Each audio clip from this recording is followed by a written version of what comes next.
Hi! Imagine you live in a small coastal town, and one day, the intimidating body of a giant is discovered on the beach. What's your reaction? What will the people around you do? Now we'll share with you one scenario of events that can sizably undermine your faith in humanity.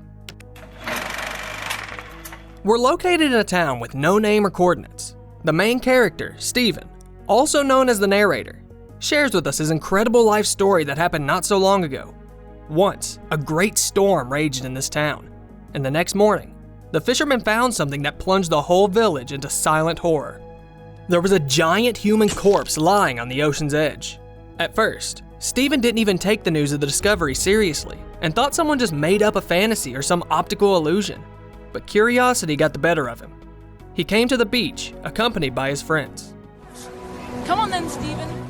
According to Steven's story, he's a scientist, and he didn't come here out of some pure Philistine interest. Well, the same can't be said about the gigantic crowd of people who are staring at the corpse in amazement and arguing about its weight. Some think that it's 60 tons, and others think that it's at least 80. The body is so huge that its bones alone must weigh 30 tons. Nevertheless, the townfolk are hesitant to approach. They're gazing at the strange giant from a safe distance and waiting for the unknown thing to happen. Steven, in his turn, is looking at the giant with the eyes of an explorer. According to him, the size of the body doesn't allow him to adequately assess the age of the deceased. But the shape of his lips and nose suggests that he was most likely a young man with a reserved character. This can be judged by the actual absence of wrinkles. His noble face, with its ancient traits, shatter all the previous conceptions of humans about giants. They're vile, uncouth, and disgusting. No, this giant is more of a beautiful hero from an ancient Greek myth. The incredible size and beauty of the deceased giant amazes Steven. Now it seems to him that we probably know very little about the world, and therefore our consciousness is very limited. What else are we to learn, even if the existence of such majestical creatures has been hidden from our eyes for so many centuries? And even our bodies seem like a pathetic and feeble duplicate compared to this mysterious creature's. Steven's friend, with whom he's come to the beach, climbs on the giant's chest and assumes a pose as if she's just discovered a new continent. The bystanders hoot and applaud her. Before that, they were afraid to approach the body, but now they follow her example and sprint to it.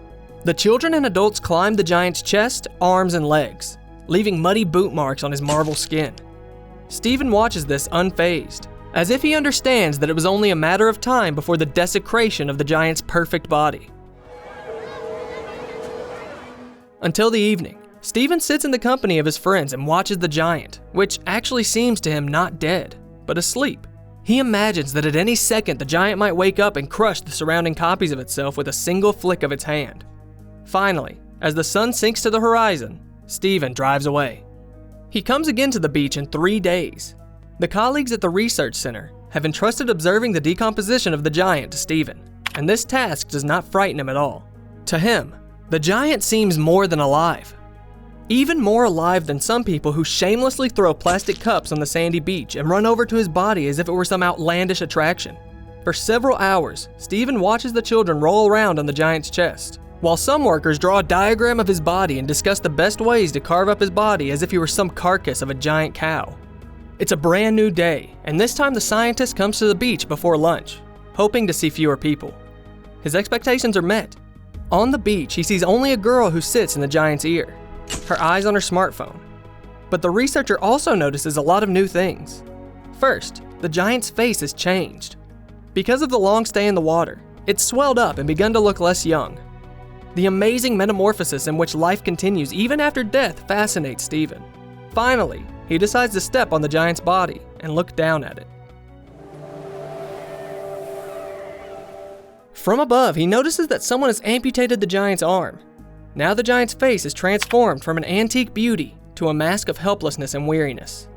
He was as short-lived as any other mortal being, and being alone on the beach, like some derelict ship, only added to that feeling. After some time, the scientist comes to the beach again and sees that now the giant lacks one leg. Moreover, people put obscene graffiti on his entire body. Now it looks more vulnerable and more human. Maybe that's why people have been so ignorant about it. A day passes, and the giant loses even its head. When Steven arrives at the beach a couple of weeks later, it becomes apparent that the giant's body has lost any resemblance to a human. It's only at this point that people finally lose all interest in it. There's not a single soul on the beach. Steven doesn't go back there either. A few months pass, and the townfolk have completely forgotten about the appearance of the giant.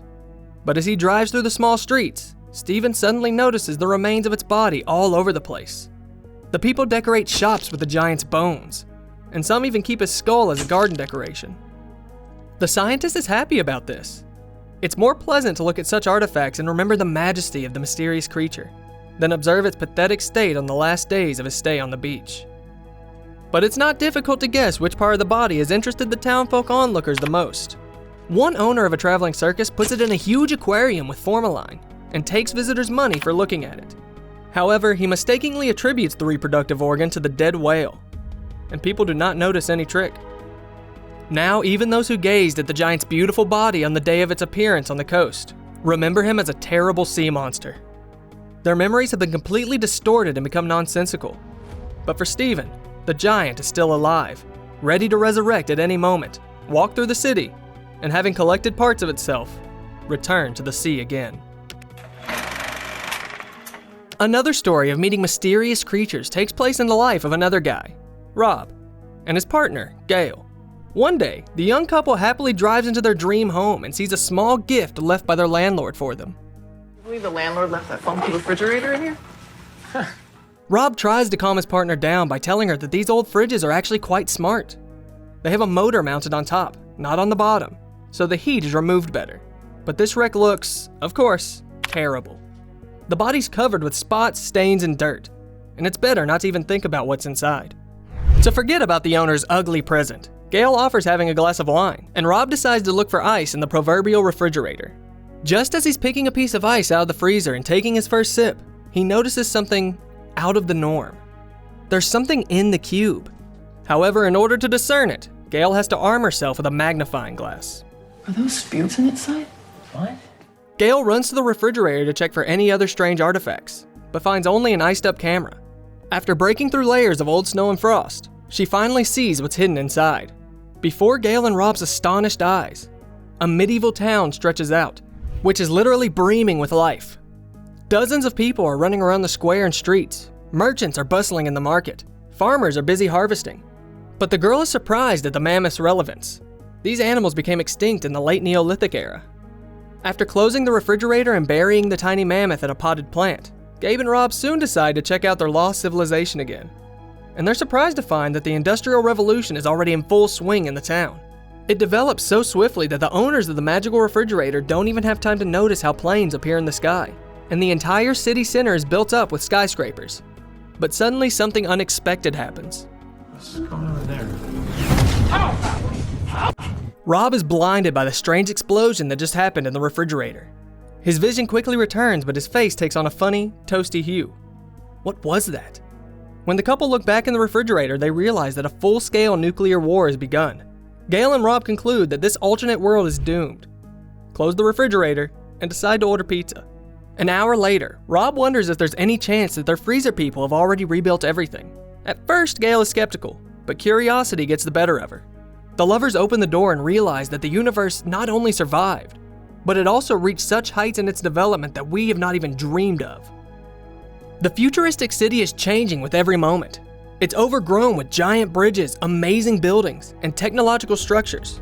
But at some point, the civilization either decides to move into space or simply can't stand the strain and turns into a bundle of energy. It goes beyond the refrigerator, envelops joyful Rob and Gail, dances around their kitchen, and soon disappears. Huh. Now it seems there's no longer any hope of salvation. Gail and Rob come to terms about what happened, unplug the refrigerator from the wall outlet, and decide to clean it out the next morning. They drag themselves to sleep. Over their morning coffee, they discover that the world around them is much more cyclical than they thought.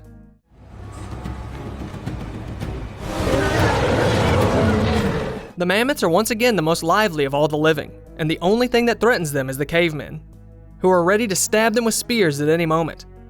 The people also have no time to take it easy. The civilization is teeming with powerful dinosaurs that will become extinct only in a couple of million years.